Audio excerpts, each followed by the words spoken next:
the revolutionary ankle lock system. An integrated brace built into the boots, delivering unrivaled support, protecting ligaments from twists, tears, and trauma.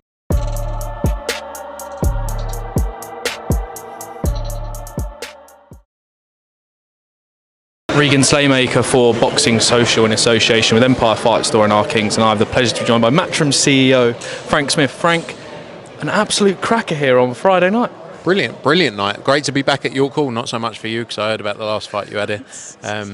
Wasn't a street fight, but no, it was a proper. It was a proper fight. But we've all been there, mate. We've all been beating fights. Trust me, mine are on the internet as well. But great to be back at York Hall. It is the home of British boxing, and I've had many great nights here where I've been at shows and excited about what Friday night brings. Definitely. I mean, this is of all the fights on the Matchroom schedule. I mean, the British middleweight title fight at York Hall. I mean, nothing beats it. But to those that say this fight for George Liddard might be a bit too soon, why are they wrong? Why was this the perfect fight to make? It might be too soon. Like, as in, it's early on in it. You can't hide away from the fact of Kieron is much more experienced than him. So it might be early on in a sense of that. But he feels ready. Tony Sims feels ready. And respect to both of them for taking it, because a lot of the times, though, we wouldn't have seen these kind of fights happen. You know, you've got someone very experienced in Kieron Conway, who even from his side could have said, no, I'm not fighting a prospect, or what people believe is a prospect.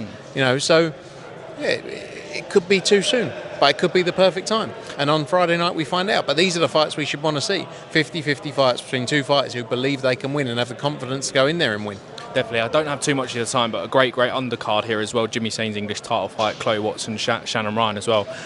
Fresh off of, a great fight night in Sheffield, I have to say. I was there for the whole thing. Dave Allen losing to Arsenbek Makhmudov. I mean, I spoke to you after briefly, but a great night in Sheffield the other night. Brilliant night. You know, look, I'm always open about my view on the sport and how it can improve, but our job is to deliver nights of entertainment. We're event promoters, and we want to deliver nights where people go, do you know what a spectacular night that was. And that's what you got with Dave Allen in there. You got that atmosphere that people want to watch and people want to come back and see him, because as much as boxing is important, it's about creating nights, but people go, wow.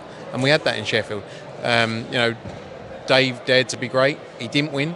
He just wasn't good. You know, Arsenbek was better than him on the night. Junaid Boston and Bilal Fawaz, what a fight there. The heart shown by Junaid Boston, spectacular. And he will be back as well in big fights as well. So, you know, it was a great night. The results don't always go your way. You get used to that. I've been doing it 15 years. I've been around so many fighters that you love, that you have a good relationship with, that don't win.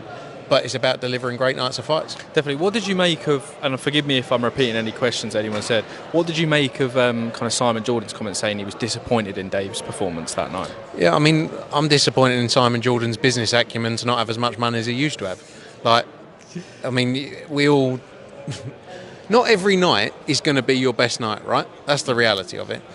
Dave came in against someone better than him. And you can say he could have thrown more punches. You get in there with Arsenbek Makhmudov and throw more punches. Like, I mean, we sit on a couch going, oh, he could have done better, couldn't he?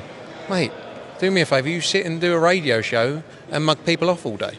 Like, that's much easier than getting in a ring with a 6'8", 261-pound man, isn't it? Like, get a life, mate. Definitely. I mean, I don't want to stay on this for too long.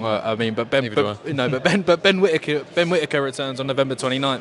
I mean, before we get into the fight, I don't think I've ever seen a promoter be accused of being classless for signing a fighter. No.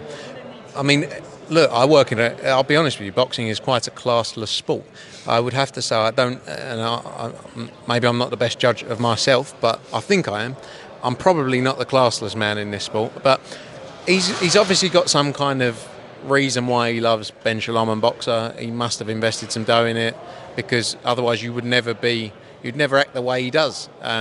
You know, everything they do is great, and you have to defend everything they say, but when it's us, something different. All I said was, I don't think, and I wasn't talking about the Liam Cameron fight, I don't think his matchmaking to that point has been great. You know, and I think he could have done better. That's all I said. That was classless, apparently.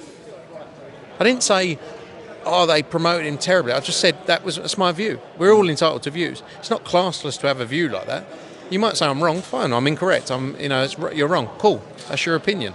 He's just a strange bloke. Look, his job is to create narratives, create storylines, and keep people listening, and for whatever reason, I'm the one he doesn't like at the minute, so be it. Definitely. Final one on the fight as well. WBC silver title fight for Ben Whittaker. I mean, the perfect kind of title. I mean, Dalton Smith, when he won that title, got, I think it was like a top 3 ranking with the WBC, but definitely going all guns blazing to get Ben Whittaker a world title shot probably next year or the year after that. I think the year after. I think the key for us with Ben is about the momentum and giving him the activity and the development as a fighter in all different manners against different fighters that are going to test him in different ways. As I say, I don't think he had that to that day, and if he's going to get to the point or the position we believe him to have superstar status, he needs to have been in there with a number of different fighters that deliver different fights for him. So I'm excited about that. WBC silver title, first major title on the line for him as well. So it's going to be a good night. Excited to see Ben Whittaker back out. Definitely. Just a quick one to finish. The Monaco show was announced for December 6th. Best show ever in Monaco. It's a great show. Conor Walker, Pat McCormack. Is the British title on the line, or are you guys working? Because obviously, I know the British board have certain rules about the British title being on away soil. I'm trying. I'm speaking to Robert Smith about it. Currently, it's not looking good.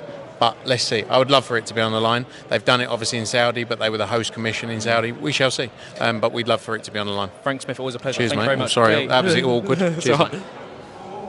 The revolutionary ankle lock system, an integrated brace built into the boots, delivering unrivaled support, protecting ligaments from twists, tears, and trauma.